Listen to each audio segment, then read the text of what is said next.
tardes a todos, bienvenidos. Es un gusto acá tener al profesor Mario Gamero de la Universidad de los Andes de Mérida, que ha aceptado acompañarnos hoy en una charla. El profesor Pablo vino el martes a un evento que teníamos en la ciudad de Ibagué, un evento sobre el conflicto armado, y teníamos mucho interés en escuchar sus comentarios, sus ideas, su investigación, su trabajo sobre el conflicto armado y los problemas transfronterizos principalmente. El Valero lleva muchos años trabajando sobre fronteras.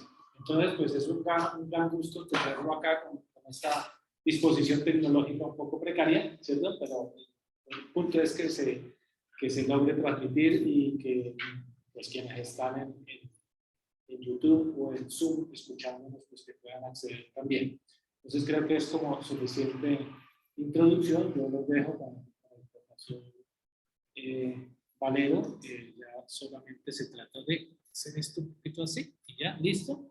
Y ya se va a proyectar, sí, me imagino, ¿cierto? Sí. Entonces, de una vez proyectamos, entonces primero vamos a compartir la pantalla. Entonces, en principio, estaba agradeciendo al profesor Montoya por la invitación a tratar un tema, el tema de las fronteras. Fundamentalmente, lo ocurrido en las fronteras prácticamente en 2015, lo que significó los cambios territoriales en la frontera de 2015 entre Venezuela y Colombia, y sobre todo, cuáles son los cambios territoriales que han ocurrido. Porque la frontera se ha transformado en los últimos 20 años, la frontera entre Venezuela y Colombia, de una manera sustancial. Señalaba que al título era cambios territoriales, pero realmente vamos a hablar de interacciones territoriales, que es lo que realmente explica las interacciones concebidas como redes de relacionamiento entre factores y actores que se influyen recíprocamente, ¿no?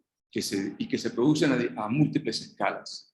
Entonces, el título quizás correcto es interacciones territoriales. Y ya vamos a ver por qué interacciones territoriales. Porque hablamos de los seres humanos, de los actores que hacen territorio, de los actores que construyen el territorio, de las interacciones entre los seres, no del espacio físico o del territorio como unidad física. Y aquí una diferencia que vamos a ir aclarando a lo largo del tiempo. Pero empecemos por decir, ¿cómo cambio la diapositiva? Ahí está.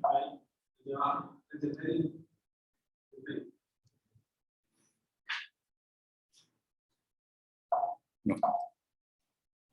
Entonces, veamos esto.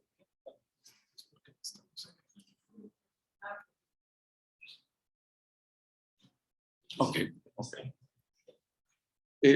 Vamos a empezar planteando una discusión que para mí es importante a la hora de entender el problema de la frontera, ¿no? Una polémica que ha surgido en las dos últimas décadas del siglo XXI, del presente siglo. Esa polémica entre fronteras cerradas y fronteras abiertas. Y esta polémica que se ha planteado en esta década del siglo XXI, pues se vincula, de alguna manera tiene una interconexión con la situación entre Venezuela y Colombia, que vamos a tratar a lo largo de la exposición. Y empecemos por señalar que progresivamente hemos pasado de hablar de aquel simbolismo de los años 90, de las fronteras o del mundo sin fronteras, era famoso, que se hizo famoso, algunos textos le dedicaron mucho tiempo a señalar que el mundo ya no existían fronteras, ese simbolismo que se significó en los años 90 en la discusión sobre estos temas, a pasar en los años 90 al protagonismo de las fronteras. Las fronteras empiezan a ser importantes entonces en el mundo, en la discusión sobre los territorios y los espacios. Que nos están viendo los diapositivas. No. Está. Sí está.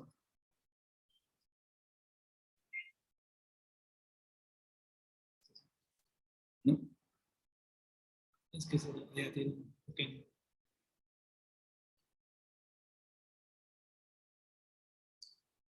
Sí, aquí vamos picando cada uno. Ajá, le vamos picando, ahí sí. Es que todavía está bien atrasado. Sí. Sí, bueno, ya resuelto el problema técnico. Entonces, ¿Están viendo las diapositivas? sí. Sí se ve, ¿no? Por favor, ¿se están viendo las imágenes? Sí, sí, se están viendo. Ah, bueno, gracias. Entonces, bueno, queríamos plantear en principio algunas consideraciones sobre ese dilema entre fronteras abiertas y fronteras cerradas. Señalando que se ha reeditado con cierta fuerza el planteamiento del cierre de las fronteras, sino como metáfora. Es una propuesta que gana adeptos, gana espacio con la aplicación de diversos métodos y diversas formas de concebir el cierre fronterizo, de concebir las barreras, muros, vallas, legislaciones, zanjas que han intentado fragmentar los territorios en los últimos tiempos.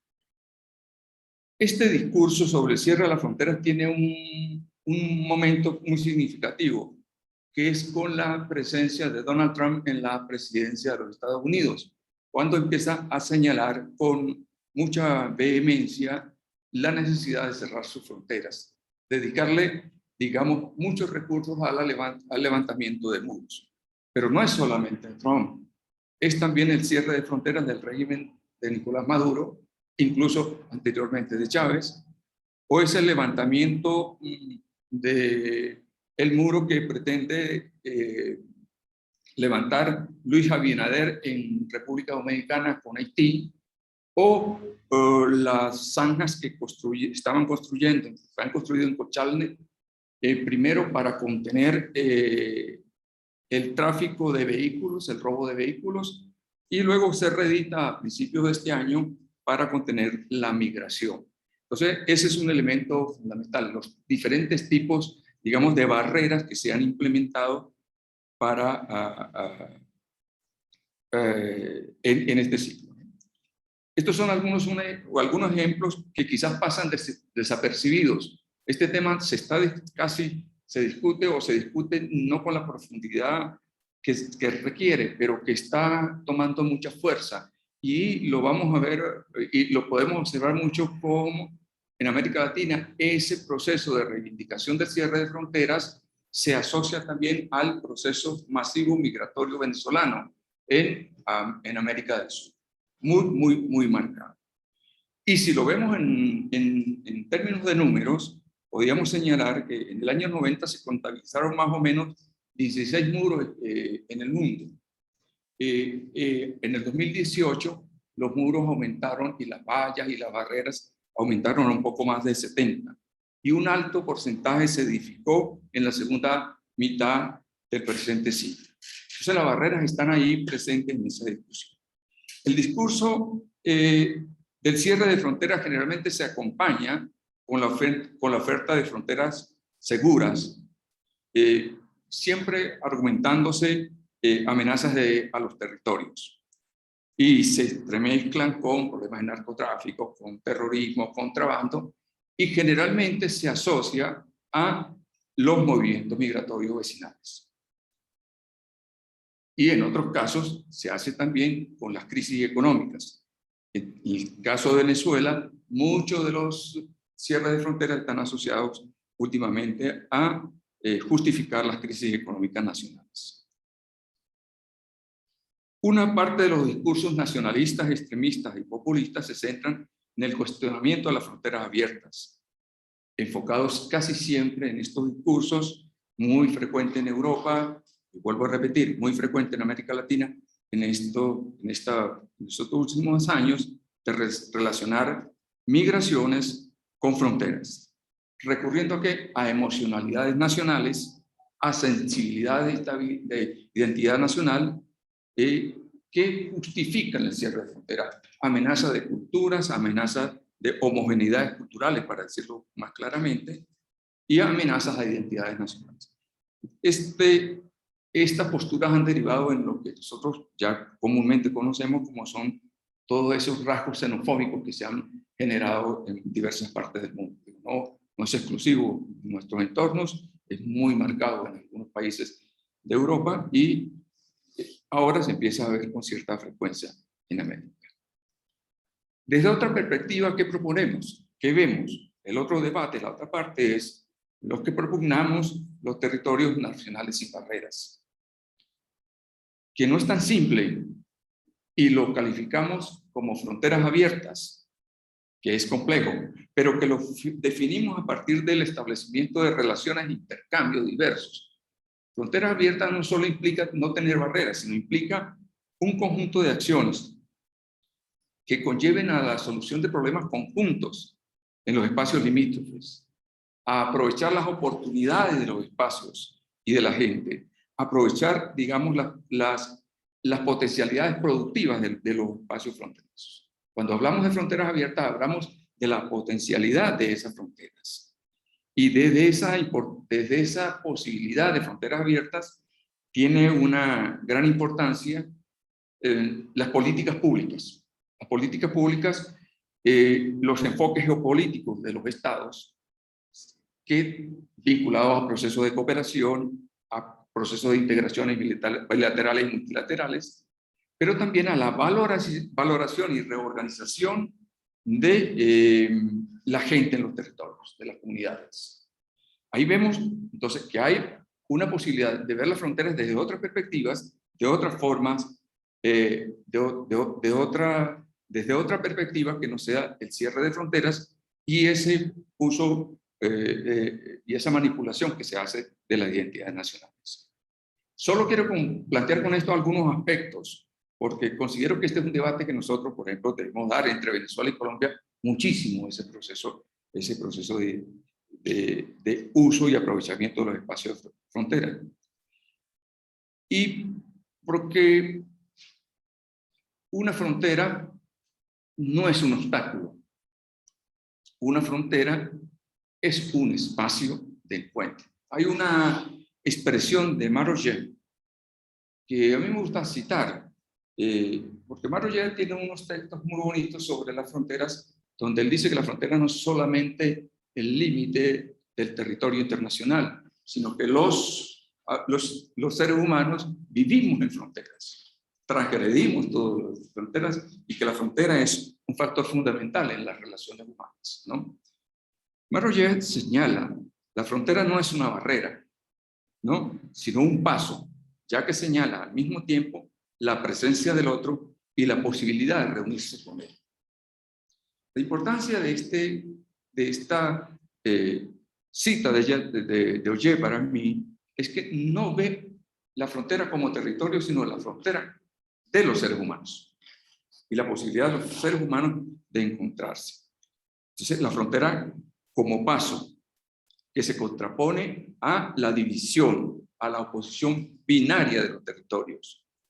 La frontera no es solo cruce, forma parte de un planteamiento que nos da sentido de habitabilidad, que nos da sentido de comprensión del otro, que tiene múltiples formas. Ver la frontera desde esta perspectiva es comprender la presencia de múltiples interacciones fronterizas, incluso esas que son impuestas.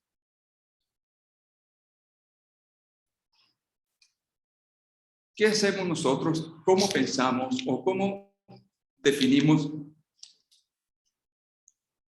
la frontera?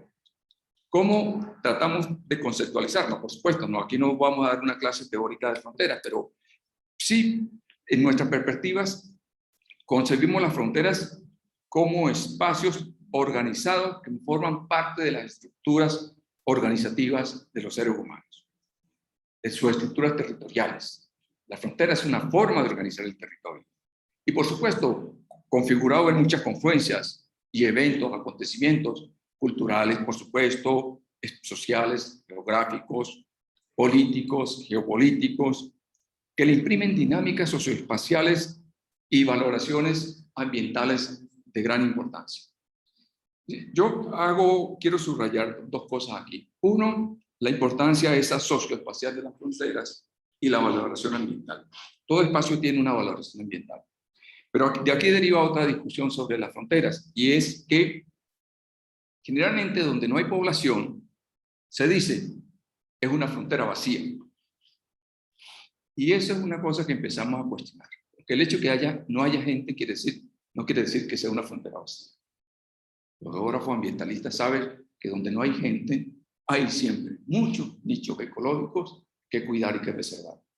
Porque ese espacio físico, ese espacio ecológico, esa naturaleza es indispensable para la existencia humana. Lo digo esto porque en muchas políticas nacionales se utiliza la palabra poblamiento de fronteras vacías, como si ese fuera la solución a un problema de ausencia de gente en la frontera. Entonces, ese es un debate también que hay que dar, ¿no?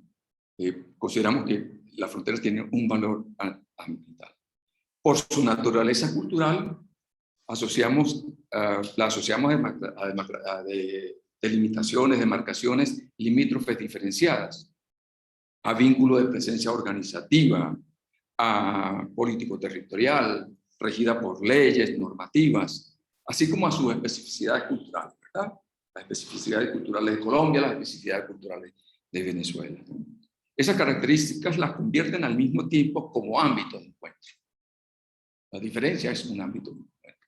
Y aquí la palabra conflicto funciona muy bien, porque el conflicto no es solamente conflicto negativo, conflicto de pelea. El conflicto también es una parte de la existencia humana que existe, que sirve para que nos concertemos y creemos normas y leyes de convivencia. Si estamos opuestos a una determinada situación en nuestras comunidades, se genera un conflicto y lo resolvemos negociando para el bienestar de la comunidad. Eso también, entonces, a mi modo de ver, es a partir de donde podemos ver las fronteras. Por supuesto, desde el punto de vista opuestos, la frontera es una simbología utilizada para resaltar fragmentaciones territoriales, homogeneidad, supuesta defensa de homogeneidad cultural. Pues la frontera prevalece como línea divisoria que marca la separación y la exclusión. Por lo tanto, el territorio en ese sentido se concibe como unidad cerrada. Las interacciones en ese concepto de fronteras tienen escasa importancia. Pensamos entonces, cuando pensamos en la frontera, pensamos en el ser humano como centro de las configuraciones, de las interacciones. No pensamos en el territorio, pensamos en el ser humano en la construcción de sus espacios interactivos en lo que llamamos territorios fronterizos. Me interesa el ser humano en las fronteras, no el territorio como unidad física exclusiva, cerrada. Por lo tanto, como realidad geográfico-cultural, la frontera es un punto de partida de las interacciones humanas. Un ámbito significativo en la búsqueda de interrelaciones para quienes habitan en diferenciados bordes territoriales, lo que implica transitar por paisajes de mutuos reconocimientos que no están exentos de fricciones y desencuentros o de conflictos, como ocurre en cualquier otro territorio. Digamos, quería dejar esos planteamientos iniciales muy breves, someros en efecto, pero que han formado parte de nuestra reflexión para tratar de ver las fronteras, los pasos de fronteras, los territorios fronterizos desde otra perspectiva, y para tratar de ver al habitante de las fronteras desde otra perspectiva. Y en esa perspectiva indagamos sobre no se me ve.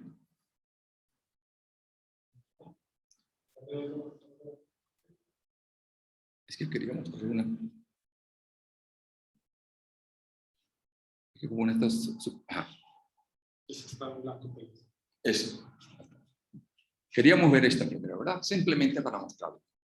Fíjense el significado humano de la frontera. Ahí está la línea amarilla, que es el límite. Y unos somos venezolanos, y otros somos colombianos, y otros somos guyaneses, y otros brasileños, etcétera, ¿verdad? La línea amarilla los marca y en nuestra memoria tenemos esa línea, ese mapa que nos identifica. La línea pudo estar más arriba o pudo estar más abajo, ¿verdad? Y entonces pudiéramos hacer otra cosa. Pero el proceso cultural del individuo y los procesos históricos, los procesos políticos, los procesos sociales nos llevaron a configurar estos territorios. La historia, pues la que nos da la historia de los limítrofes entre Venezuela y Colombia, que no fue tan sencilla, que la cerramos en el año 41, no toda, por supuesto, ¿no? Pero firmamos el Tratado 41, pero lo que quiero significar con la línea es que ese espacio que está ahí es un espacio cultural.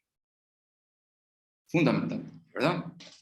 Dividido por esa pequeña. Solo para decir que eso. Y este es el espacio que queremos trabajar, ¿verdad? El espacio venezolano, o visto la frontera desde Venezuela, visto en su variedad paisajística. Su variedad paisajística, empezamos por las fronteras con Guyana, con un gran conflicto que hay allí de reclamación territorial, al cual no es la intención discutirlo ahorita, ¿verdad? No es el propósito. O las fronteras con Brasil, claramente definidas. Y pues está todo el arco de las fronteras con Colombia, ¿no? De norte a sur, que es diferenciada. Totalmente tiene espacios diferenciados, ¿no? La frontera del noroccidental, donde hay un conflicto al noreste del Golfo de Venezuela, se ha resuelto. Está más arriba, ¿no? La frontera occidental, el Táchira, la más importante, digamos, de todo este proceso, la que tiene un mayor dinamismo de interrelación histórica y cultural. En conflicto también lo vamos a ver hoy. Está la frontera llanera conformada por el estado Apure, un gran conflicto hoy en el municipio Páez, y está la frontera del Amazonas, conflictuada hoy con un gran impacto ambiental y con un impacto generado por la extracción minera.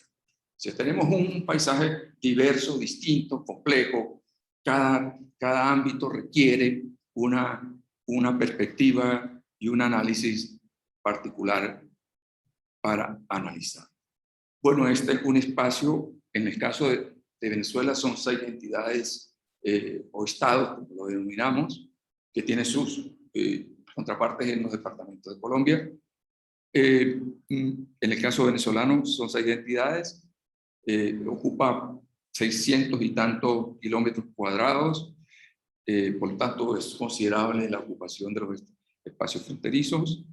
En el lado venezolano, hasta el último censo, eso seguramente ha variado, evidentemente estos últimos 7 u 8 años, tenía 6,6 millones de habitantes, del lado colombiano más 3,3 millones de habitantes.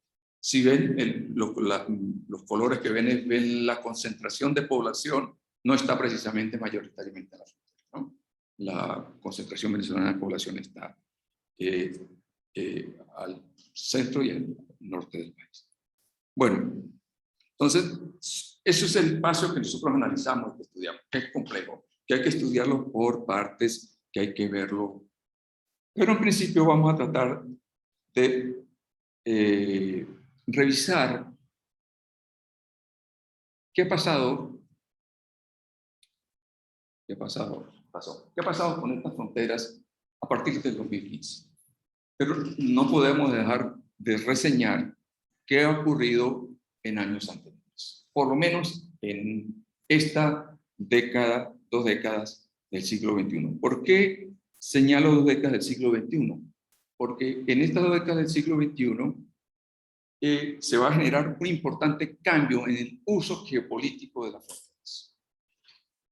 Colombia y Venezuela durante los años 60 y 70, lo decía también ayer, antier en Ibagué, centró su conflictividad bilateral en el problema del Golfo, en la delimitación marítima de las áreas marinas y submarinas al noreste del Golfo de Venezuela. Y lo llevó incluso a etapas y a momentos conflictivos, y tuvo 3 momentos conflictivos muy importantes. Uno en el 72, el otro en el 81, con la hipótesis de Caraballeda, y uno muy importante en el 87, que fue la corbeta Cabo Baja en el Golfo de Venezuela, que generó 7 o 10 días de mucha tensión entre los países, generación de conflictos. Afortunadamente, la sensatez se impuso y no hubo realmente. O sea, ese fue un elemento de conflictividad muy importante. La conflictividad entre Colombia y Venezuela, también hay que decirlo, hay que diferenciarla en 2 escalas.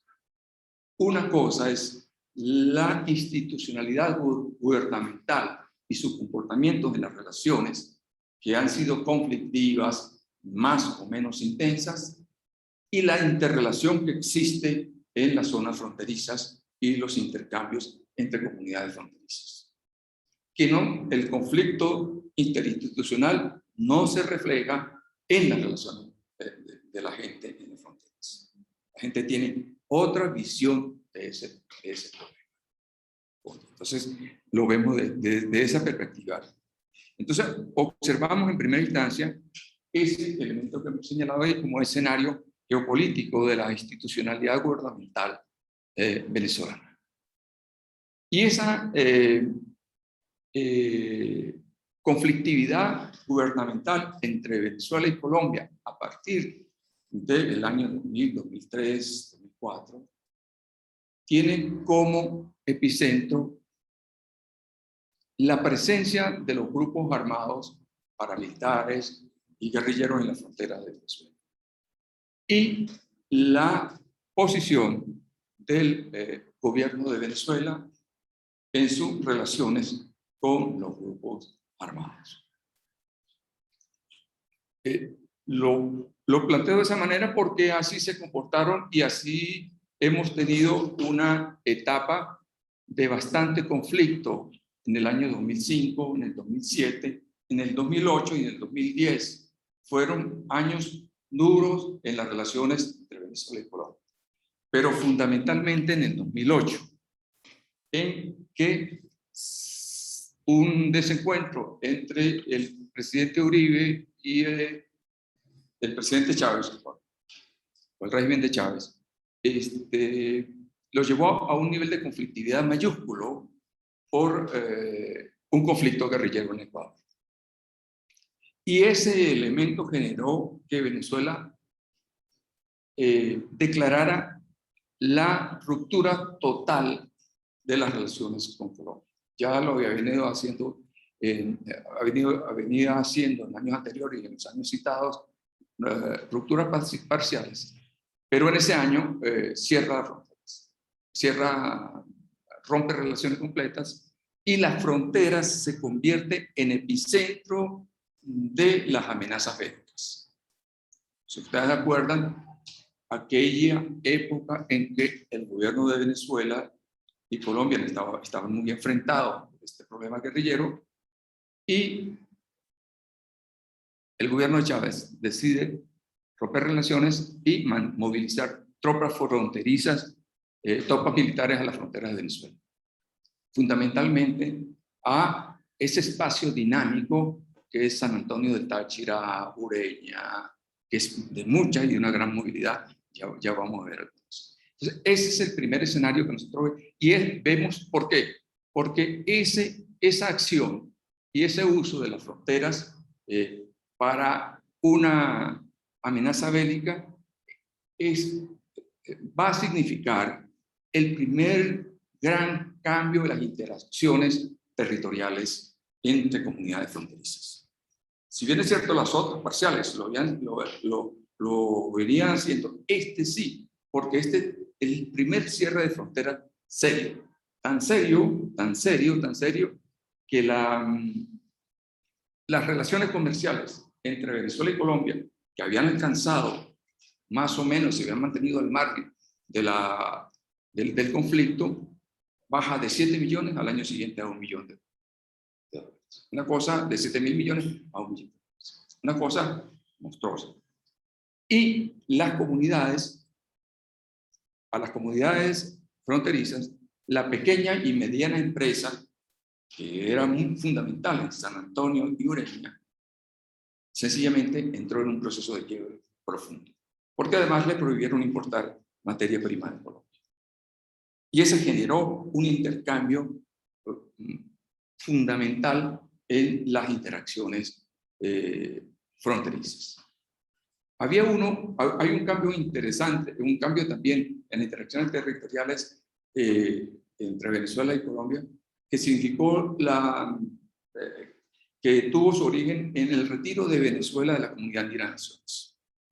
¿Por qué? Porque el retiro de la Comunidad Andina de Naciones implicó desmontar todos los servicios aduaneros, y eso dejó un poco al territorio fronterizo sin un nicho de mercado, que era la prestación de servicios y empujó al servicio comercial, al intercambio comercial, y generó, en ese caso, el desplazamiento de todos esos empleados, muchos de los que entrevistamos en esa época, hacia actividades económicas ilegales, fundamentalmente en ese momento, hacia el contrabando de gasolina, que ha sido el gran negocio.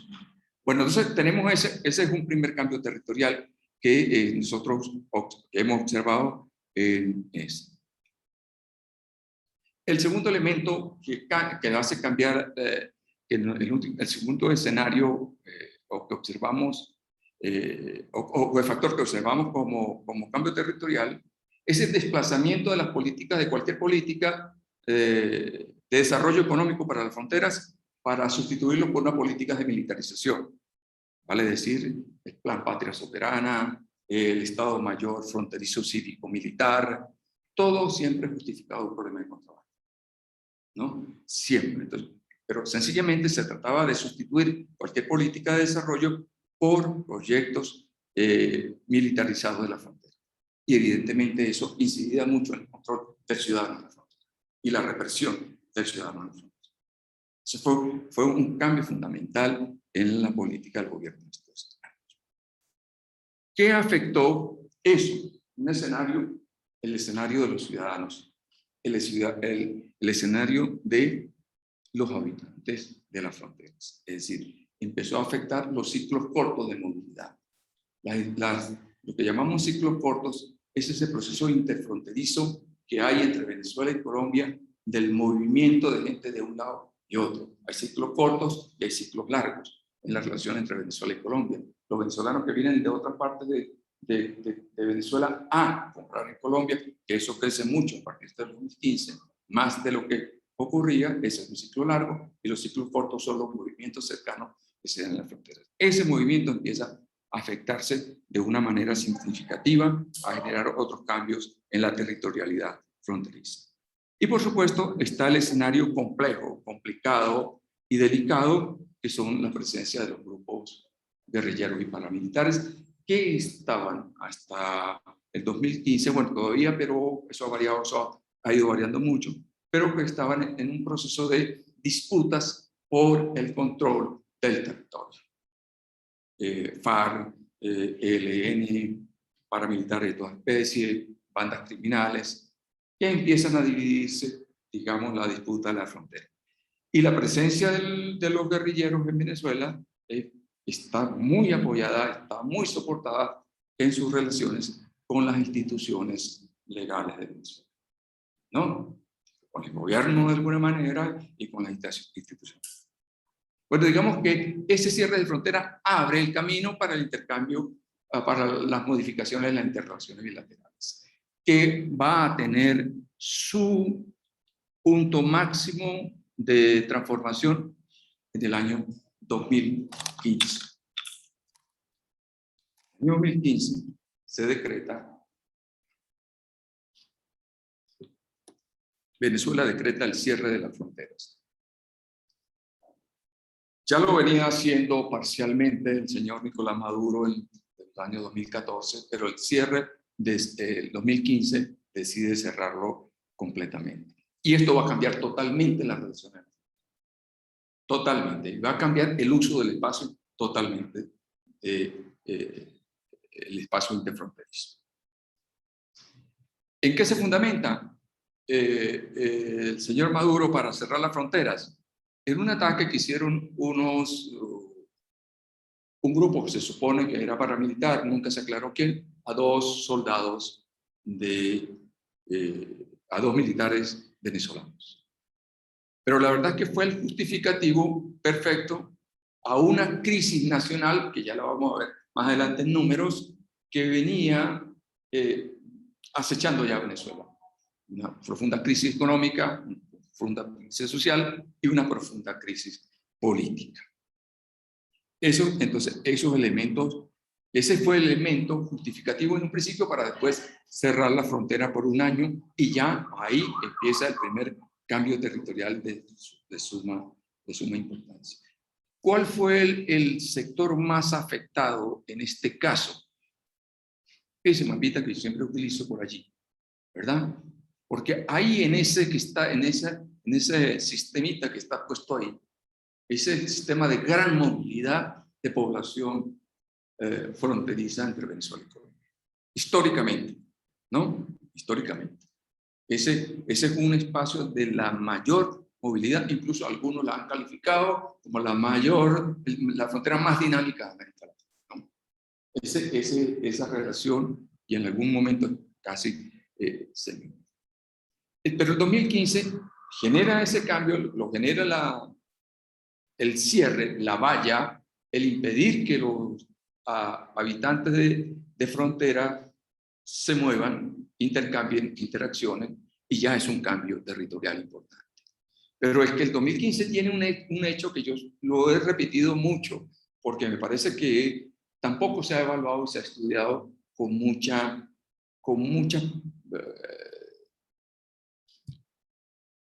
profundidad, por decirlo. Es que a la par de que el gobierno de Maduro cierra la frontera, desató un gravísimo e intenso proceso de represión. Brutal en San Antonio. Y fundamentalmente en el barrio Unión al lado.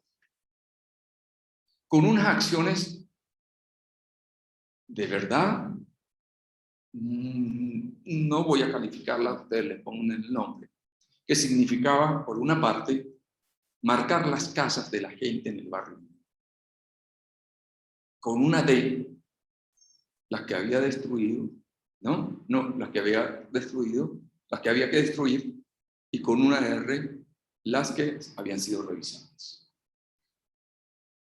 Y generó una masiva expulsión de población, bueno, masiva para la zona tan pequeña, pues, se expulsaron alrededor de 2.000 personas movilizadas, todas con sus enseres, con sus... pueden revisar ese agosto de 2015, que significó no solamente que la gente se moviera, sino que impuso una medida de separación, separaba a las familias venezolanas de colombianas. O sea, lo que ocurrió ahí es de una dimensión tal que de verdad habrá que estudiarla alguna vez, porque lo que pasaba allí, independientemente de que exista el contrabando, que ha existido toda la vida, ¿no? Y que las redes de contrabando a veces no están tan solo en las comunidades pobres, porque hay algo que es cierto. Estas fronteras, tú trabajas en un lado, cuando termina la jornada compras y te vienes al otro día a vivir a tu casa. Y ese bolsita que usted compra no se puede considerar un contrabando, porque es el fruto de tu trabajo del día. Y las autoridades consideran eso de alguna manera contrabando. Bueno, este es un hecho que marca, por supuesto, el territorio. Lo marca profundamente. Eso hace que Colombia acuda, el gobierno de Colombia acuda a los organismos internacionales anunciando la violación de derechos humanos, etc. No pasó bien. Por supuesto, entonces, esos despliegues militares, esa intervención violenta, hay una intervención violenta en el territorio. Se violenta el territorio, se violentan los intercambios, se violan los derechos humanos. Y por supuesto, por eso que hablamos de intercambio, de transformaciones territoriales en las fronteras. Porque a partir de ese momento, la frontera no es la misma. El tercer elemento que condujo el año del cierre de fronteras fue la proliferación de las trochas.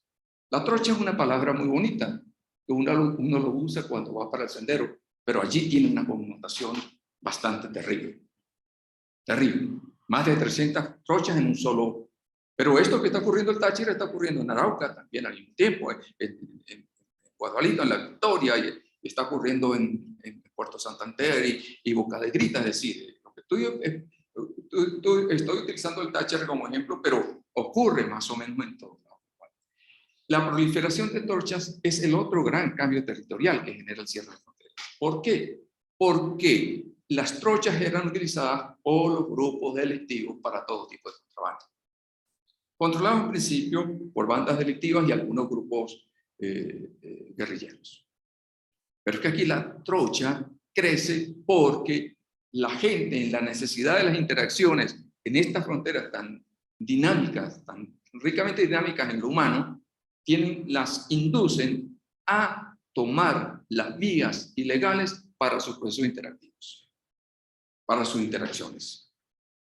Y sobre todo en una crisis como la venezolana, donde había escasez de alimentos, de medicinas, de cualquier cosa, ¿verdad? Y tenía a Colombia como la oportunidad para desarrollar, pero para comprar y para satisfacer sus necesidades. Entonces, ese es otro cambio territorial. Al ciudadano lo indujeron, lo obligaron en la práctica diaria a utilizar la trocha, la vía. Y de ahí se desató violaciones, etcétera, robo, bueno, todas las cosas que pueden ocurrir en trocha. Hay trochas buenas y hay trochas malas. Hay trochas caras y hay trochas baratas.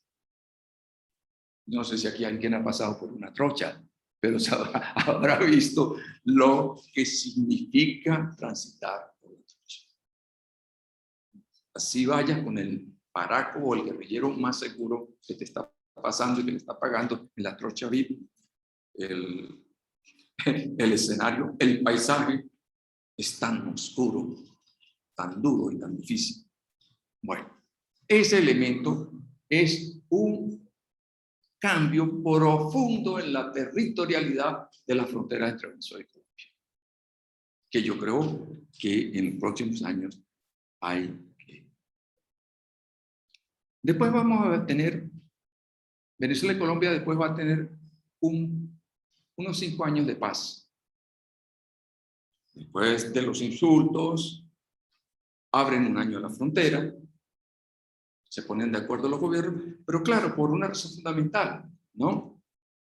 Está el diálogo de paz entre la FARC y el gobierno de Colombia. Venezuela es un factor importante en la mediación. El señor Maduro hereda de Chávez esa participación en el proceso y por supuesto las fronteras se abren. Y aquí viene, a mi modo de ver, la otra gran transformación territorial de la frontera, el otro gran cambio.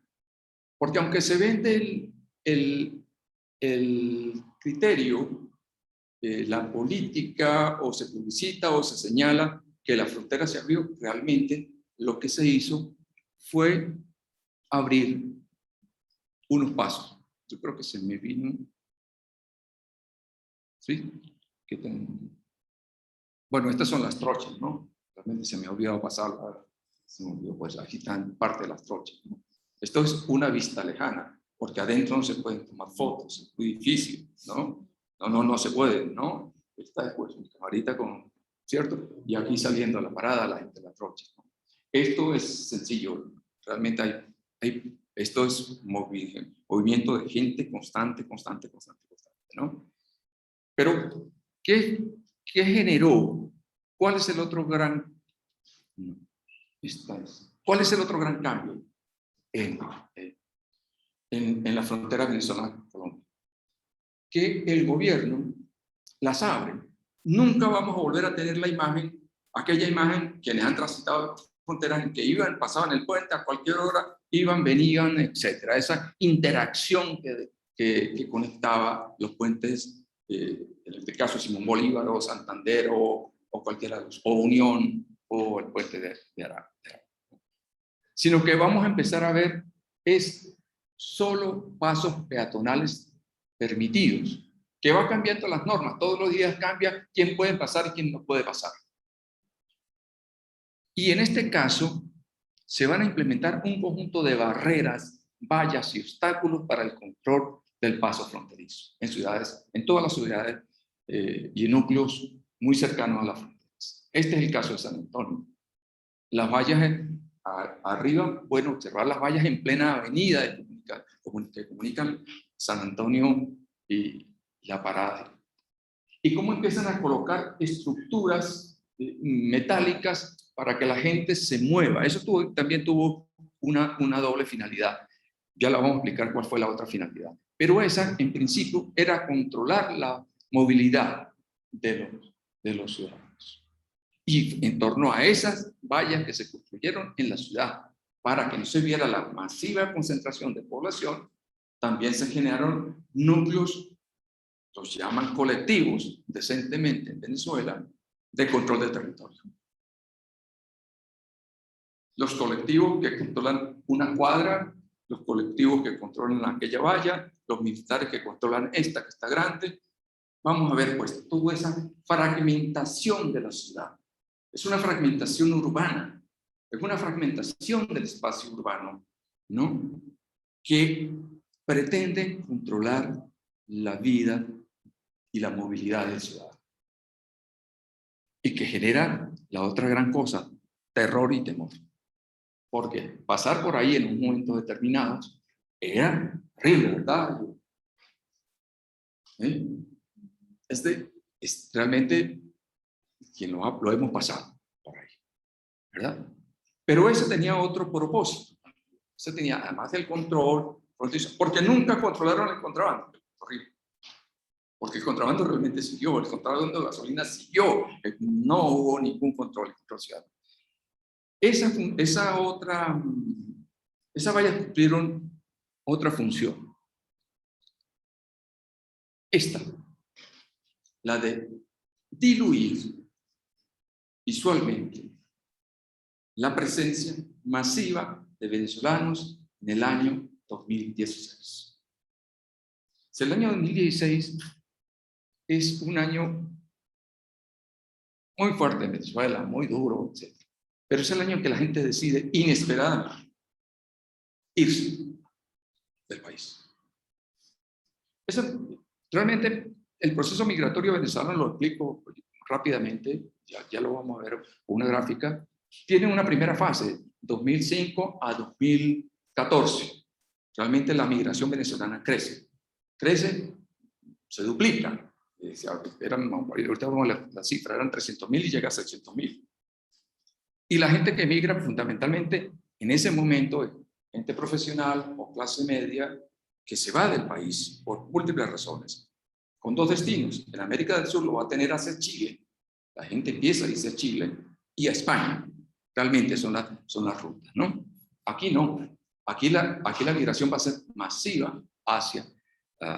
y entonces, esas estructuras metálicas tenían la función de no presentar ese movimiento masivo. Por eso los migrantes reciben mucha presión y mucha represión en torno a su movilidad en las fronteras. No sé, ¿pasaste alguna vez en este momento? Sí. Tenemos a Yuriel que... Y entonces la gente dice, ¿por qué se va? Y esto, yo decidí montar esta gráfica porque en varias oportunidades, siempre me han dicho, pero es que de Venezuela se van los ricos, ¿no? Y ya vamos a ver qué clase de ricos se va de Venezuela. Si ustedes miran este gráfico, por eso lo pongo, podemos observar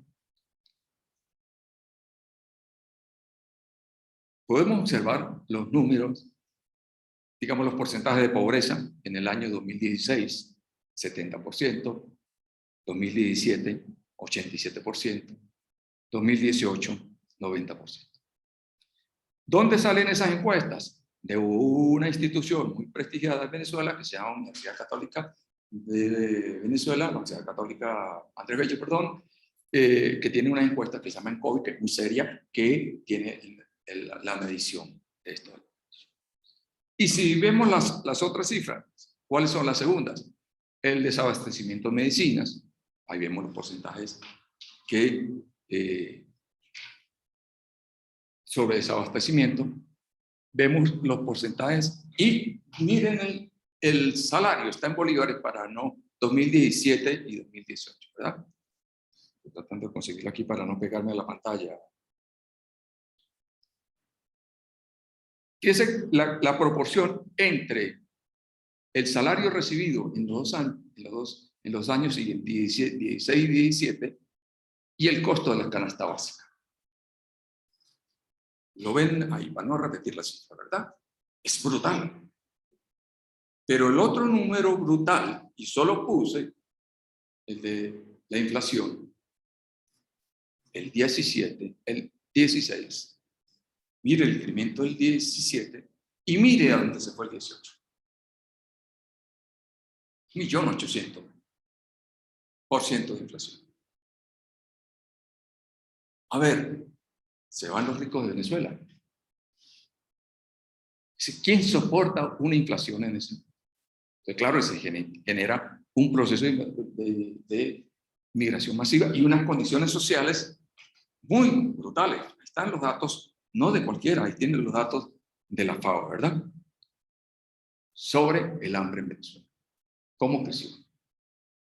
Es un proceso acumulativo que se va ocurriendo y que tiene su máximo. Y así entonces nosotros entramos. Y esa migración, entonces, es el otro factor de intercambio territorial en las fronteras. El intercambio territorial. ¿Por qué? Porque la migración, ¿por dónde se va? Por tierra, a pie y por la frontera. Y cambian las estructuras totales de las fronteras, porque empieza a producir un conjunto de cosas y de todos los vicios posibles a la gente que se va por tierra, además, que está buscando una alternativa para salir del país.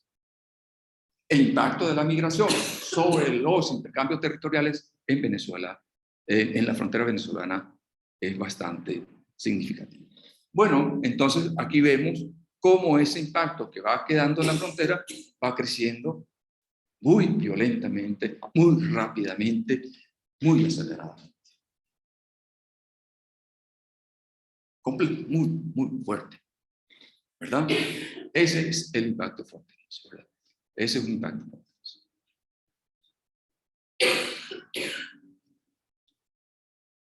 Bueno, ahí están algunos datos que ya lo hemos señalado, de salario, etcétera, para intentar ver cómo se va generando ese cambio territorial.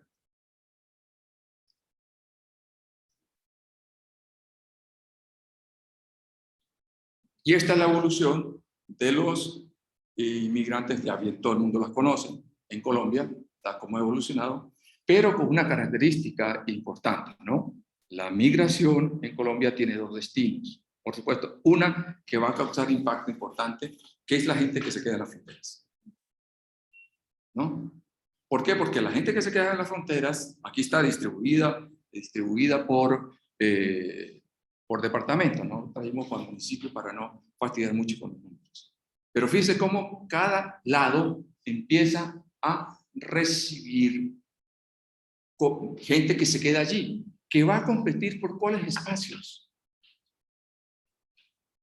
Por los espacios de la pobreza. Va a competir por esos espacios. Lo que ayer veíamos en San Cristóbal y en las ciudades fronterizas, cuando uno caminaba por las zonas comerciales de San Cristóbal, incluso de Mérida, y tú ibas oyendo en los ambulantes, siempre el tono de voz colombiano, siempre norte santanderiano, por allí, tú pasabas a la frontera, los estudios ambulantes de la gente que tenía 30 años. Yo hice un estudio sobre vendedores ambulantes antes de toda esta crisis, de gente que venía de Villa Rosario todos los días a San Antonio, ¿no? 30 años consecutivos a poner su puesto ambulante. ¿Qué vemos ahora? En Cúcuta, en Villa de Rosario, la gente en la calle el toro venezolano. De todos lados, ¿no? Y los carretilleros, los maleteros, como se han llamado, etcétera, ocupados por venezolanos. O sea, hay un cambio en la territorialidad allí fundamental, en el uso del espacio, en la ocupación del espacio. Esto yo pienso que requiere mucho, porque los cambios apenas los estamos viendo. Y estos son aproximaciones de lo que está pasando. Pero quiero significar esos cambios porque son territoriales, fundamentales, que son efectos desencadenantes a niveles de múltiples escalas de lo que significan los cambios en las interacciones territoriales en la frontera venezolana. Y las puedes ver en cualquier lado de lo que ocurre en Venezuela. Y hay un tercer elemento, hay otro elemento, ya no se me acuerda cuál fue, lo perdí. Y hay un tercer elemento que empieza a jugar terrible, porque el gobierno niega primero la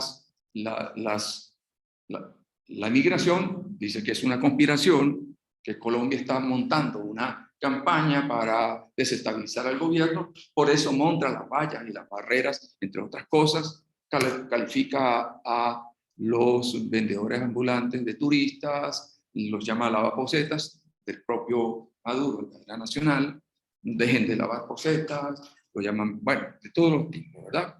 Dejen de ser esclavos económicos. Bueno, allí puse esa que decían que el gobierno colombiano los montaba en autobuses a la gente, los bajaba más abajo, filmaba y luego los mandaba como si fuera una gran migración, ¿no? Esa expresión que está entre comillas. Y eso indigna porque ¿qué venezolano no tiene ahorita una persona fuera? Pienso en mi hija, pienso en mi hermano, ¿no? Pienso en gente con mucha capacidad que le tocó irse. Por muchas razones no vamos a entrar en detalle, ni tampoco nos vamos a poner de sufridos porque realmente pues nos tocó que salir y listo. Hay que hacerlo, ¿no? Con la voluntad y la necesidad. Entonces, pero sí hay que decir cuál es la consecuencia por la cual. ¿Por qué? Porque este proceso que tiene un efecto territorial que lo marca ahí en la frontera, a veces nos olvidamos de dónde se origina esa masiva población venezolana. El otro factor, y este es más reciente, ya vamos por favor, sé que me he alargado un poquito, pero el otro factor es el de la mano. ¿Cómo el gobierno venezolano utilizó la frontera y el conflicto interinstitucional arriba, ¿no? Para estigmatizar las fronteras y para generar una degradación de lo fronterizo y del habitante fronteras. Y ese tiene una repercusión muy importante en las interacciones territoriales. La frontera, la pandemia, todos sabemos, es una discusión que alguna vez habrá que ver si en esta zona debió haberse cerrado o no la frontera, por lo intrincada, por las dinámicas que tiene, pero es que empezó a utilizar las fronteras de nuevo como un elemento de juego geopolítico. El gobierno de Colombia planifica, infecta a los venezolanos, los monta en un autobús, los pone en la frontera para que vayan a infectar a Venezuela. Bueno, ahí están algunas expresiones. Las fronteras infectan, las fronteras de Brasil y Colombia infectan. Ahí está el foco de infección. Tenemos que cuidarnos con la frontera colombiana. Los colombianos nos van a infectar. No lo dice la gente, yo quiero aclarar y dejar eso bien claro. Es una política dirigida desde la institucionalidad formal venezolana que termina teniendo una gravísima repercusión sobre. Y en principio la tuvo, porque había gente en Táchira y en Apure que desconfiaba de la gente que estaba cruzando las fronteras como fuente de contaminación. Se empiezan a tildarse a los migrantes, estamos hablando, perdón, aquí estamos hablando de los migrantes de retorno, los que deciden regresar a Venezuela por necesidad, porque se quedaron sin empleo, porque no tenían seguro o por alguna razón, que fueron realmente, no fue una cantidad como dicen, sino alrededor de 110, 120 mil, yo creo que no llega a 200 mil los retornados, pero 300 personas regresando se ven mucho en un espacio de frontera. Se empiezan a calificarse de armas biológicas y de bioterroristas. asociadas en ese discurso genérico a un proceso de complot de un gobierno vecino que quiere infectar a otros. Entenderán ustedes que si nosotros vamos un poco más allá, ese es un efecto fundamental en la percepción de los espacios de frontera. Y al percibir los espacios de frontera como peligrosidad, cambia la territorialidad, las interacciones territoriales y la percepción, la visión de las percepciones territoriales en Venezuela. Ese es un factor, digamos, perceptual de suma importancia. Fíjense entonces cómo hay un conjunto de elementos que han marcado esos cambios territoriales perjudiciales para las interacciones históricas de la historia, de la geografía de Venezuela y Colombia. ¿Que ha habido contrabando? Sí. Proceso migratorio, por supuesto, de Venezuela a Colombia mucho. Pero aquí vemos un cambio territorial de otra característica, asociada a la gente, a la degradación de la frontera, a la degradación de la ciudadanía fronteriza. Y voy a referirme muy brevemente a que es el escenario de la creciente presencia de grupos irregulares. Sobre eso ya hemos hablado en otras ocasiones, y es cómo esa presencia de grupos irregulares ha transformado espacios importantes del estado Zulia, en la frontera con Colombia, ¿verdad? Allí acaba de aparecer muerto, lo mataron, Gentil Duarte, que estaba operando antes en Apure, ¿verdad? Lo matan en Zulia. Sí, esa disputa por el control territorial en Venezuela, que de alguna manera ha estado vinculada a la protección institucional de Venezuela de grupos irregulares y a las connivencias con otras bandas delictivas, ¿no?, en la frontera con Venezuela. Yo solamente quiero plantearlo de esa manera, muy fácil, ocurre en el Táchira.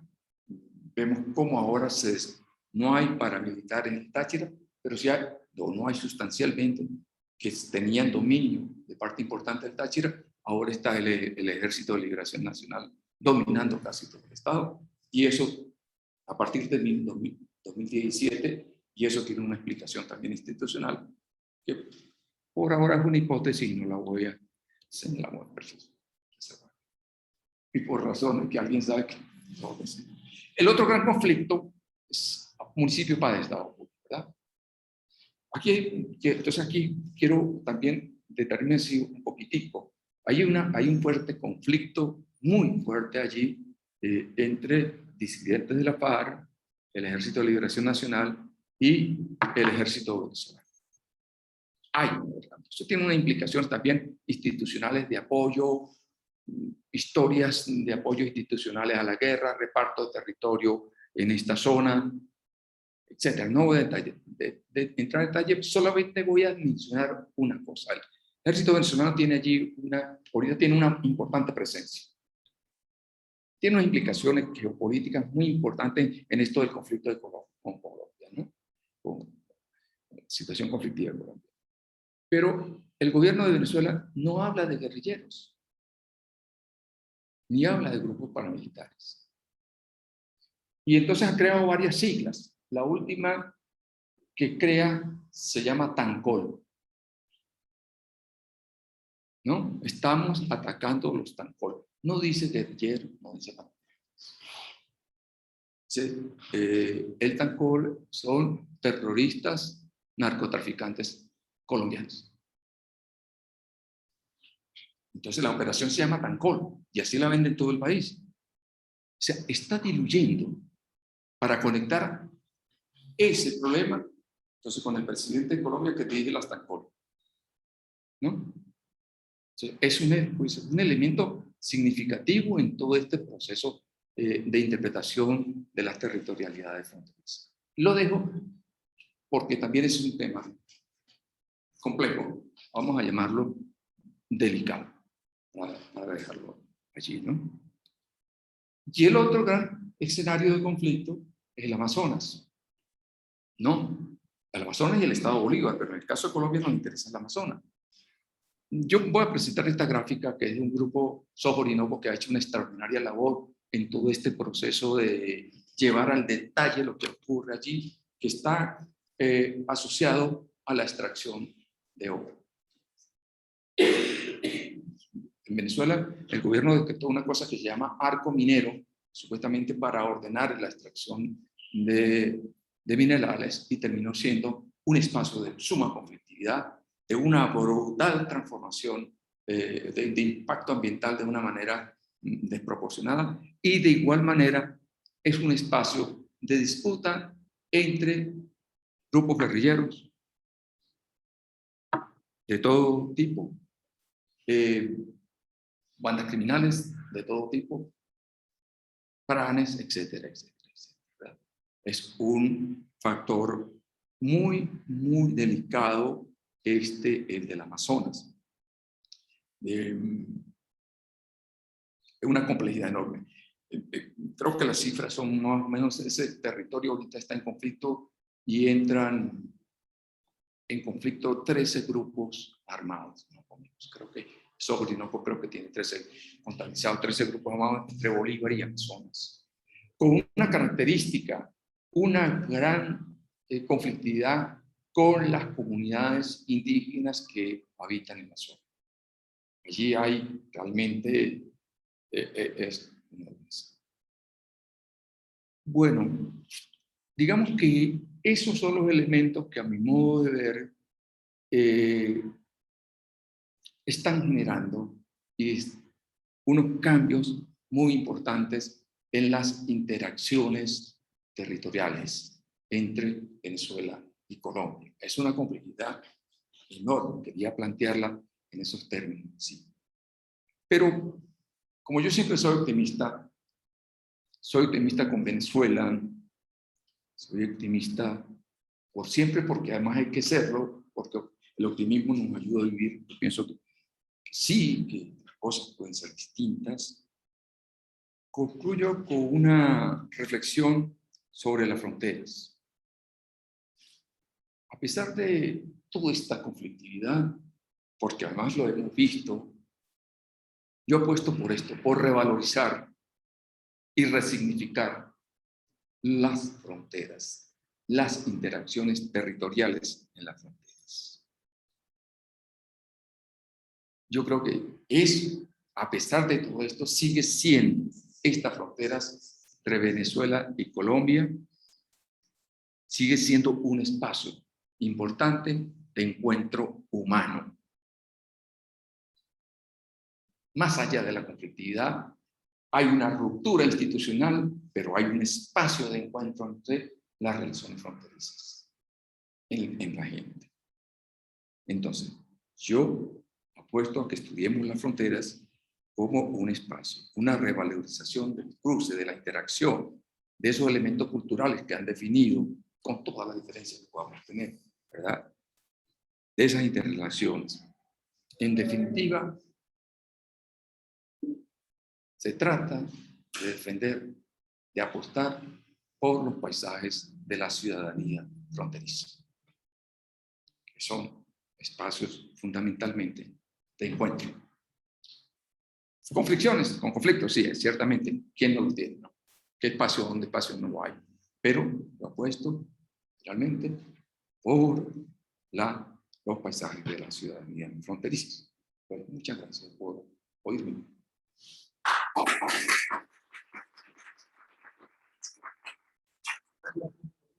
Yo pienso que sería más fácil ir coordinar las preguntas. De hecho, solo se trata de ahora en el micrófono y pregunten si hay alguien ahí. Ah, pero ¿cómo veo aquí las? Ah, que las digan directamente. Sí, para aquí. Sí, sí, ahí.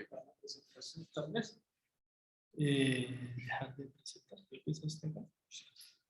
Y ya. Es que usted tiene que ir a fijar. ¿Dice qué? Sí, ahí sí. Entonces, alguien del ciberespacio que quiera preguntar algo. de ese espacio que supuestamente no tiene fronteras y tiene muchas redes.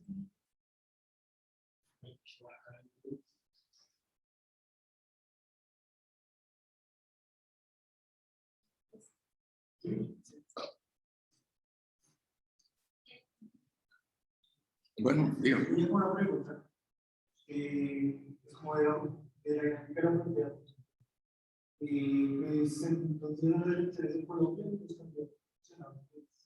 Todos sabemos que la nave con diferentes perspectivas, nos dicen que van a reventar el flujo comercial, otros que explotarían. Pero pues como que me gustaría preguntarle si usted cree que eso podría significar un nuevo periodo de apaciguamiento de paz. Entonces, esos conflictos son por el pensamiento para A ver, es que acércate un poquito que... Ajá. Los demás no van a escuchar. Venga, aquí. Lo pongan aquí. Lo pongan aquí, para que todos oigan. Pues la pregunta va en torno a la frontera futura.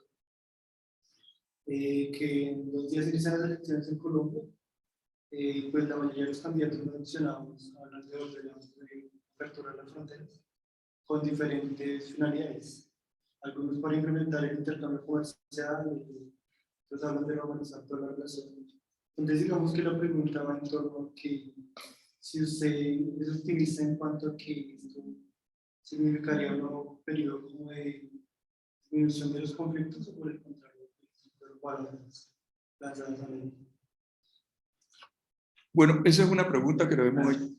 muchas gracias, de verdad, por la pregunta, porque es una pregunta que le hemos hecho estos días. Esta mañana oía justamente a un candidato señalar que él abriría, independientemente de no estar de acuerdo o no con el régimen venezolano, que él abriría las relaciones con Venezuela. Si vemos lo que ha ocurrido en los últimos tiempos, nosotros tendríamos que esperar cuál es la respuesta del gobierno de Venezuela. Porque, ¿quién rompe relaciones? ¿Quién cierra fronteras? Esa es una gran no. Usted me dice, por supuesto, si se levantan las barreras y hay relaciones, pues yo estoy convencido que las comunidades fronterizas van a tener un espacio de nuevo abierto. Es fundamental, ¿no?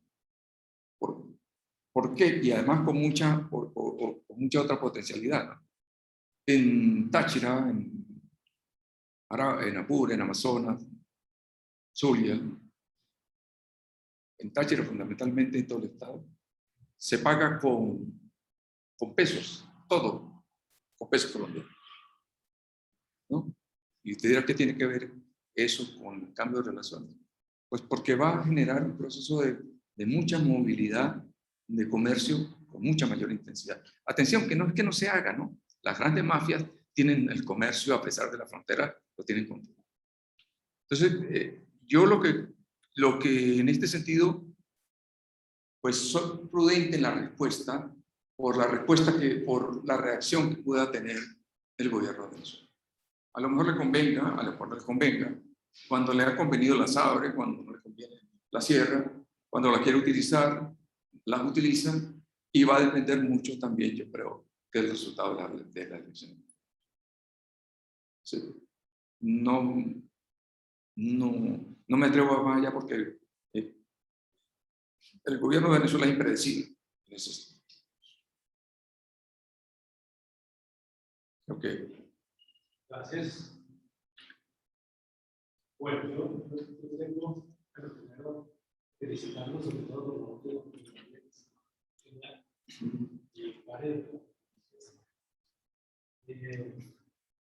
Las fotografías son mi autoría. Sí, yo sé. Es el archivo.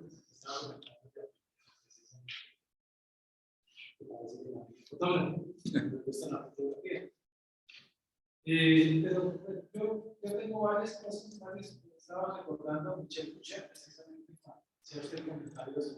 Ese es un gran televisor, ¿cierto? El valor de encuentro de los Pero, bueno, ya tenía otras preguntas más concretas. Tenía una sobre la denominación de paramilitares que se hace en Venezuela, que se hace en la frontera. En Colombia los paramilitares siempre se definieron así, porque tenían una cierta connotación política. Eran, digamos, grupos organizados de apoyo militar, ¿cierto?, pero clandestino al gobierno, al ejército, fuerzas armadas.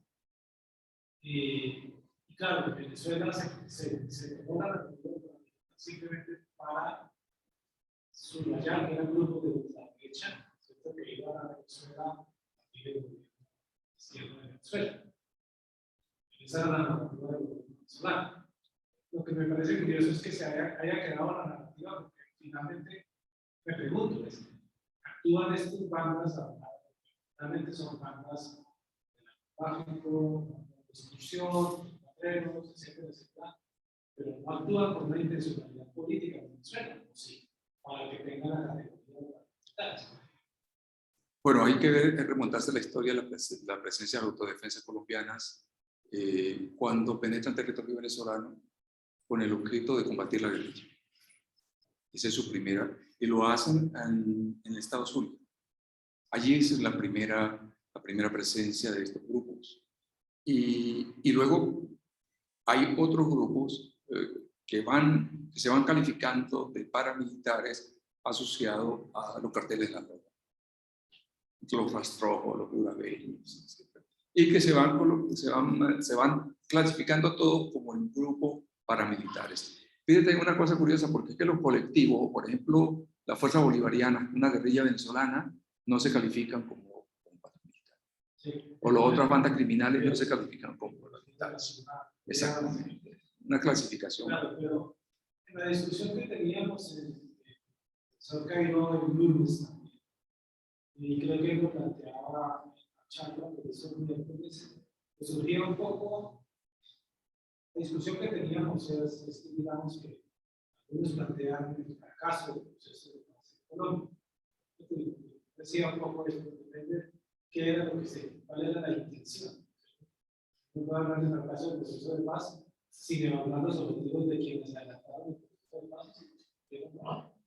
Pero, digamos que uno podría hipotetizar que uno de los objetivos del establecimiento, se dice, para el proceso de paz, pues era la de despolitizar una parte armada. ¿Sí? Ella se desmoviliza, las FARC, y la otra que no se quiso desmovilizar, entonces pierde dirección política. Entonces, ese era un poco el argumento que se discutió al profesor Cairo.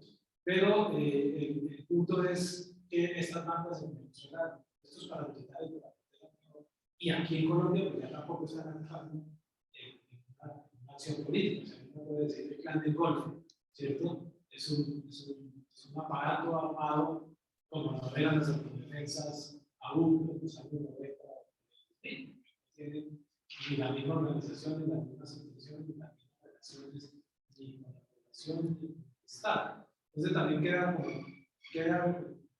como en términos paramilitar, como una especie de arcaica, en función de cómo se definía en los años 80, 90, cuando ya la realidad de estos grupos y su acción y su organización y su relación con los otros estados y su relación con los estados.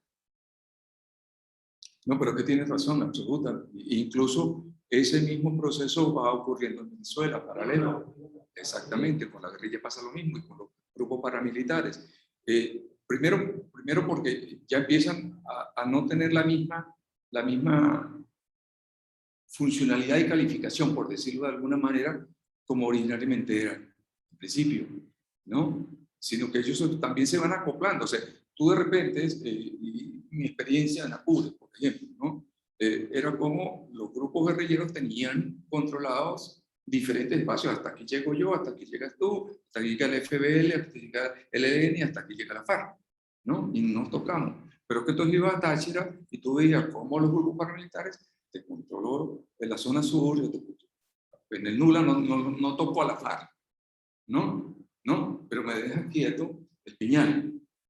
Entonces, ¿quién controla el Piñal? Un grupo paramilitar. Y si subo, entonces San Antonio y Ureña lo controlaba en ese momento un grupo paramilitar. Y subía un poquito más y te conseguía a otro grupo paramilitar controlando la fría. Pero si subías un poco más, conseguía a la FARC o al ELN. Es casi como, en principio, empezó como a generarse un proceso de concertación, casi en algunos casos de control de territorio, ¿no? ¿Y qué estaba de por medio en ese control de territorio? Bueno, el gran negocio de la gasolina, ¿no? Que evidentemente tenía sus conexiones, porque no era el señor que llevaba la pimpinita, ¿no? Porque la gran cantidad de gasolina no se pasan por ahí, ¿no? Y quienes recorrimos en algunos sitios, estaban estructuras completas las cuales pasaban la gasolina de otra manera, en Apure, etc., ¿no? Es una cosa de una ingeniería extraordinaria, ¿no? Entonces, y eso luego ha venido evolucionando. ¿Cómo cambia? Cambia cuando la FARC se retira y los disidentes toman posesión de esos grupos.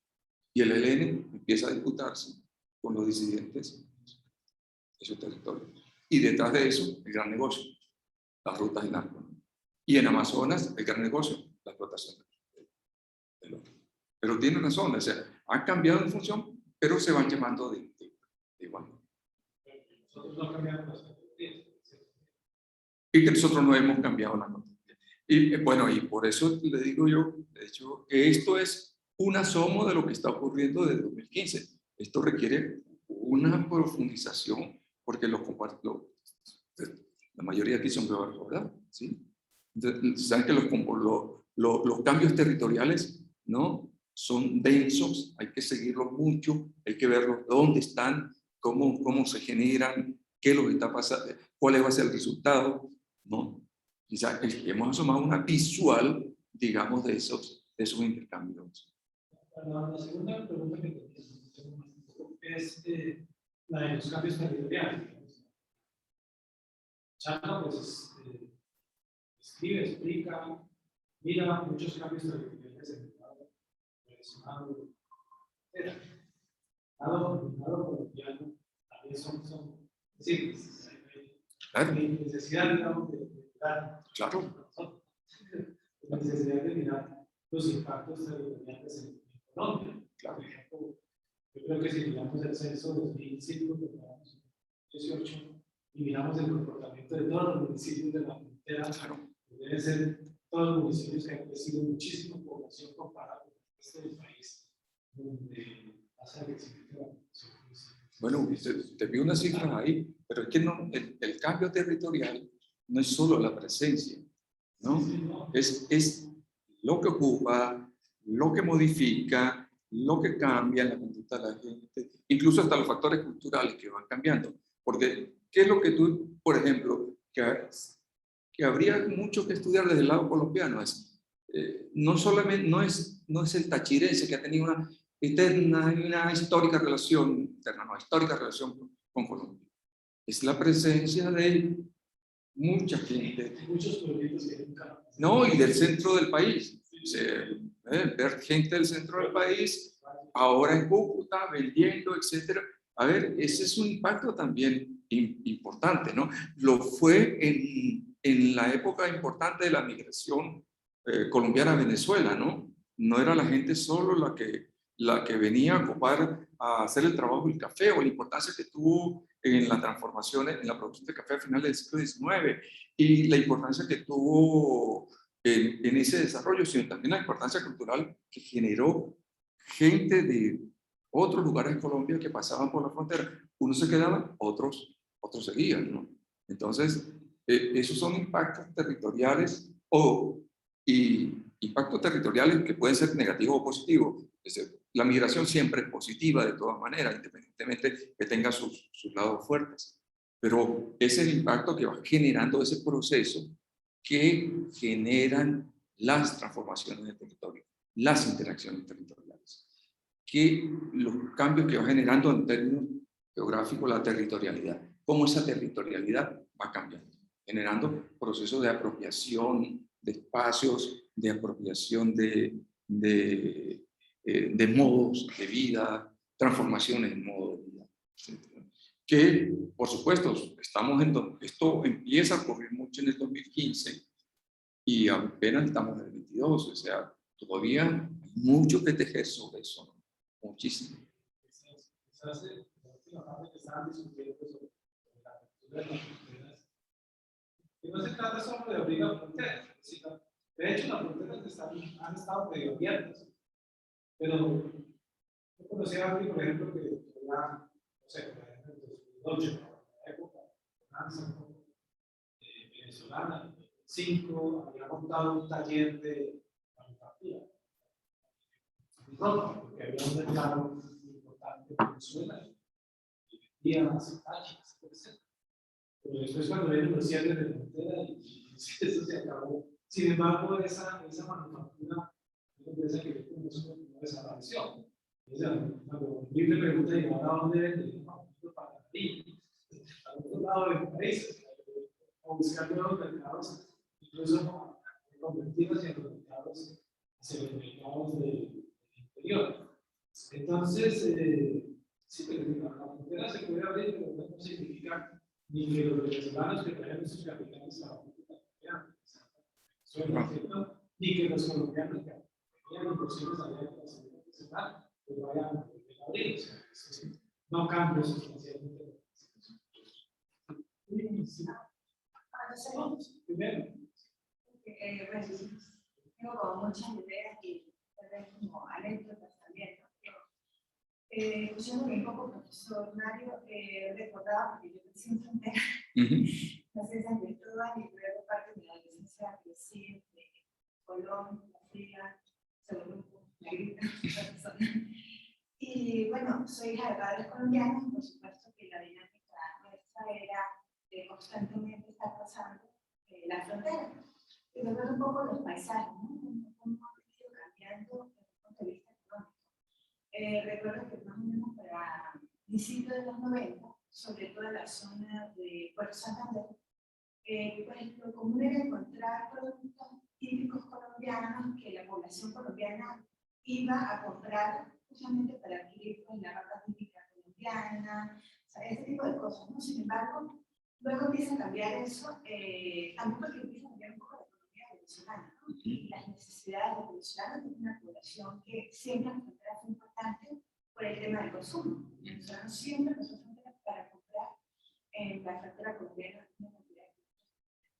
Y empezó también con el tema de ropa, calzado, y después con la crisis que empezamos a vivir en Venezuela, esto cambia nuevamente porque lo que en la frontera se comienza a ver con lo que necesitan los venezolanos, sobre todo el tema de los alimentos, medicina.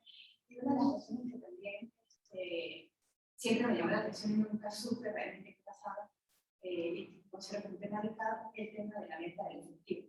Me imagino que lo que es la frontera San Cristóbal, también eso era bastante evidente. Y ahorita recientemente vuelvo a ver como un cambio cuando paso frontera, que ya no es tanto el tema de los alimentos como en la época de la escasez. Yo creo que eso también es la frontera muy dinámica, o sea, está sujeta como a esas dinámicas económicas entre los dos lados. Y bueno, creo que esto es importante también en este tema, ¿no? De estos cambios que constantemente se están viendo y que reflejan un poco, digamos, las situaciones económicas de ambos países. Sí, Juliet, plantea una cosa que es importante para entender las interacciones antes del 15, que también variaron mucho. Un esquemita rápido, muy rápido. Hasta el año 83, antes de lo que llamó en Venezuela el Viernes Negro, que es la primera crisis de la evaluación de la moneda venezolana, la población venezolana y sobre todo la andina, pues iba mucho a Colombia. ¿Por qué? Es una complicación mucho más económica, pero voy a ponerla en el elemento más sencillo, la relación cambio-peso bolívares. Si un bolívar llegó a costar 17 pesos.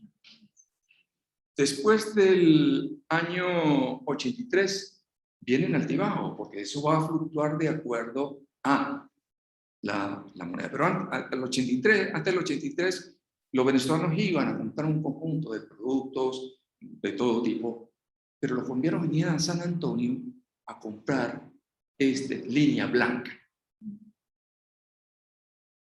O sea, lavadoras, neveras, etc.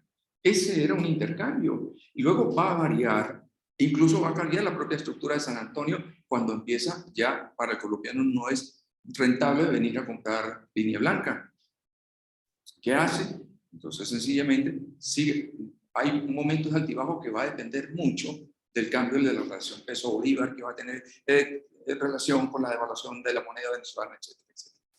Pero entonces empieza a generarse un proceso de épocas en que venezolanos van, años en que colombianos vienen, ¿no? Porque llegó un momento en que al venezolano no le beneficiaba tanto ir a Colombia a comprar, salvo que tuviera, pero seguían las relaciones muy, muy importantes, pero a los colombianos sí, porque el cambio de la moneda le beneficiaba. Y entonces de repente se devalúa la moneda venezolana, me vuelvo a beneficiar y me vuelvo a ir. Esas fluctuaciones que la daba el comercio asociadas al cambio monetario. Pero, ¿qué es lo que vemos ahora? La devaluación de la moneda es tal, el deterioro del bolívar es tal, vamos a meternos aquí en complicaciones financieras, y la escasez de dinero efectivo en Venezuela hizo que la gente empezara a utilizar el peso colombiano. Entonces, todo se transa en pesos. Entonces, tú puedes traer algo de Colombia a San Cristóbal. Yo estaba viendo los precios. Espontáneamente. Sí, no, bueno, clandestinamente, digamos más bien, ¿no? Por las rutas, bueno, deben haber algunas rutas muy importantes de tráfico comercial, ¿no? Porque estando la frontera cerrada, tú consigues los productos colombianos en cualquier almacén normal. Hay una informalidad aceptada, pero con una variación que ahora tú ves en zonas populares, de mercados populares, como en la Concordia, gente vendiéndote pesos. Antes te vendían bolívares en la parada. Ahora te venden pesos. ¿No? ¿Ya transacción de bolívar? ¿Ah? ¿Ya no hay transacción de bolívar? No. Lo que tú mayoritariamente lo que puedes comprar siempre lo haces por transacciones electrónicas. Pero incluso hay gente que uno llega a pagarle por transacciones electrónicas que se no te pagan. De hecho, ahorita, por lo menos en Mérida, se está valorando más, o sea, el bolívar se está convirtiendo en algo como que no tiene bolívar. Sí, exactamente. Toda una consulta médica y te dicen cuántos pesos son, o dólares. O sea, entonces, eso es un cambio también en esos procesos de las estructuras comerciales que inciden en el territorio. ¿Sí? ¿Cómo leer ese? ¿Puedo utilizar? No, pues no hay bancarización en pesos. Eso se mueve afuera. Eso se mueve afuera, sí. Yo te compro pesos, pero te hago la transacción y tú me das los pesos ahí.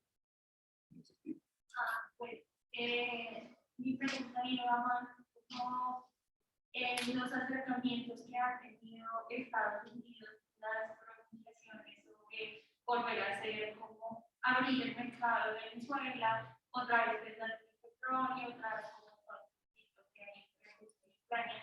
Y yo quería saber si bajo su lectura del territorio cree que ese pronunciamiento como que va a tener una influencia tanto en Venezuela como en las fronteras, y si es algo que es, o sea, si realmente es algo que pudiese pasar y pudiesen hacer esas relaciones, o sea, como...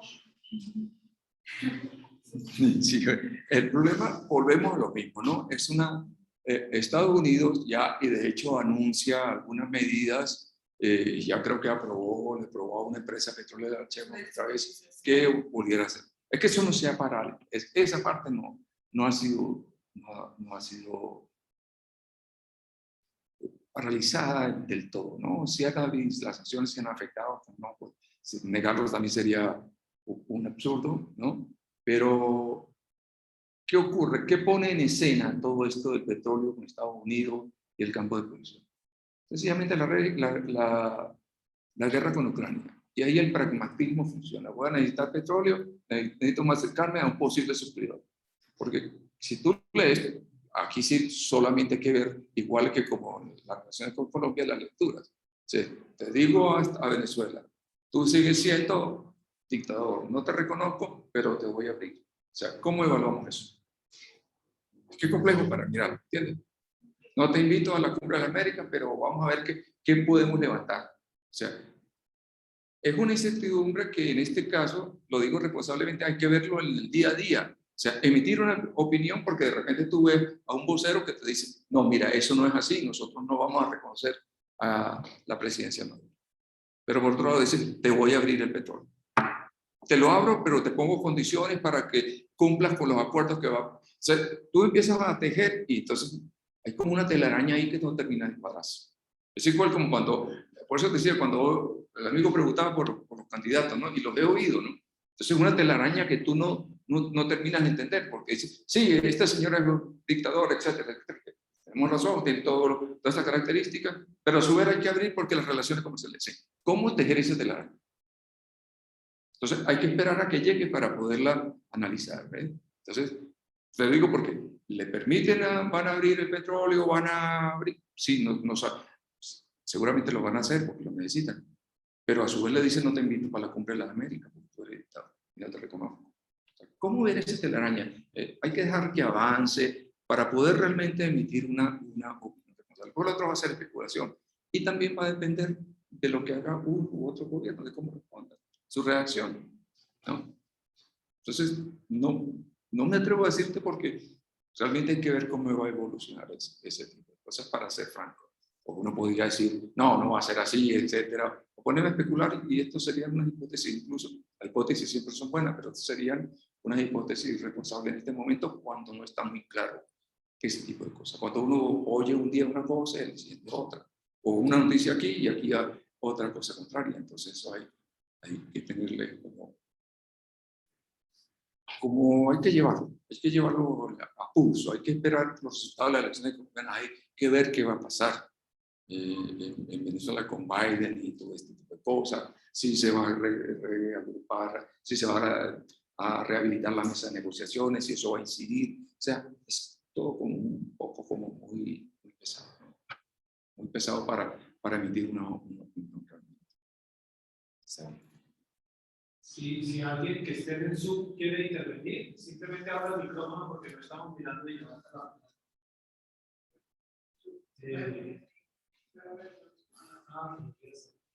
Yo tengo otra pregunta, profe. bueno. No sé si estos cambios que bueno, yo creo que pueden estar pasando, efectivamente están pasando, pero como están expertos en el tema de frontera. No sé si ustedes han observado cambios en el control territorial de la frontera después de la crisis venezolana, o sea, cómo se ha reestructurado estos temas del control territorial por grupos irregulares y tal vez la aparición de nuevos grupos. Sí. Bueno, miren.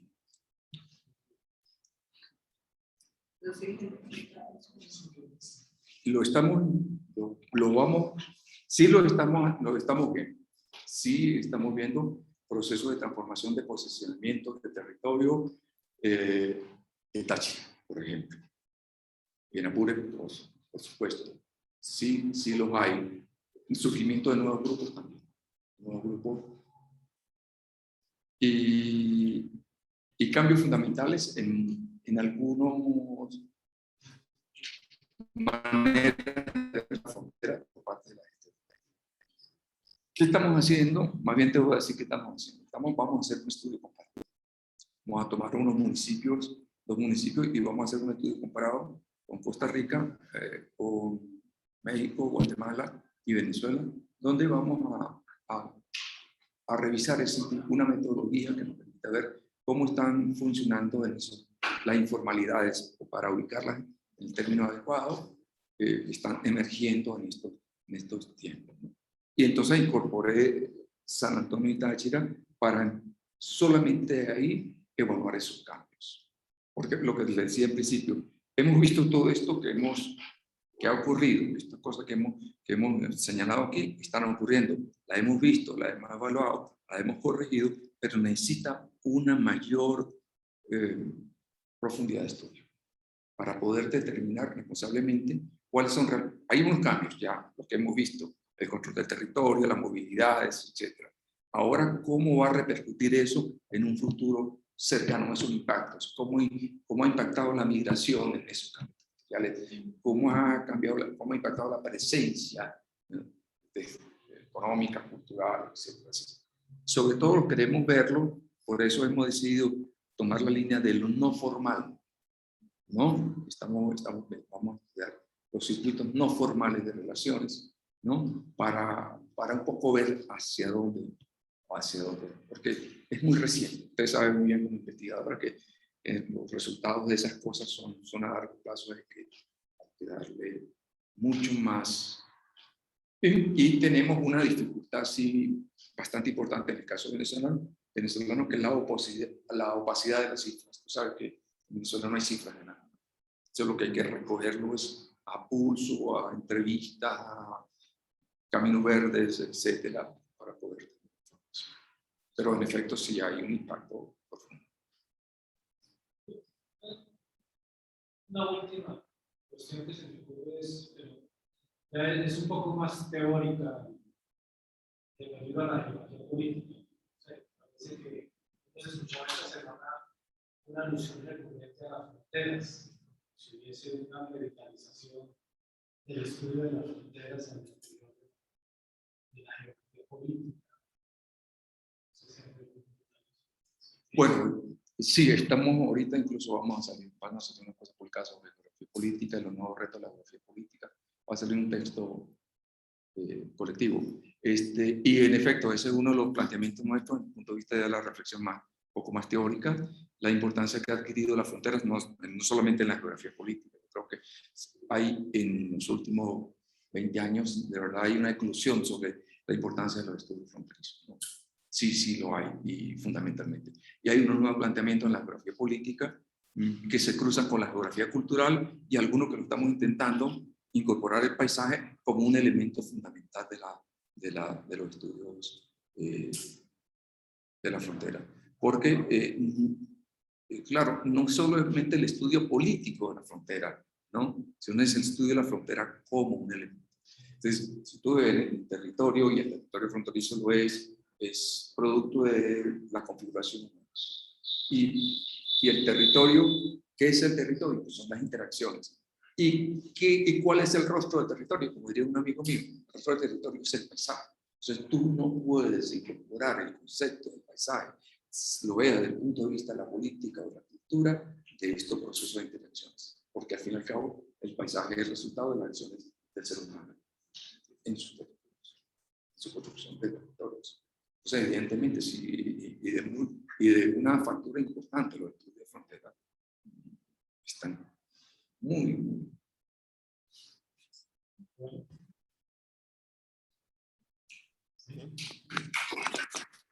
Muchas gracias. Yo quiero agradecerle en nombre de mi grupo también de Cultura y Territorio que nos haya invitado, de verdad, estamos a la orden, a disposición, y gracias por la invitación. Muchas gracias también al público, y seguramente pues ahora tenemos más oportunidades de interacción, de publicación, de eventos. Muchas gracias. Bueno, gracias.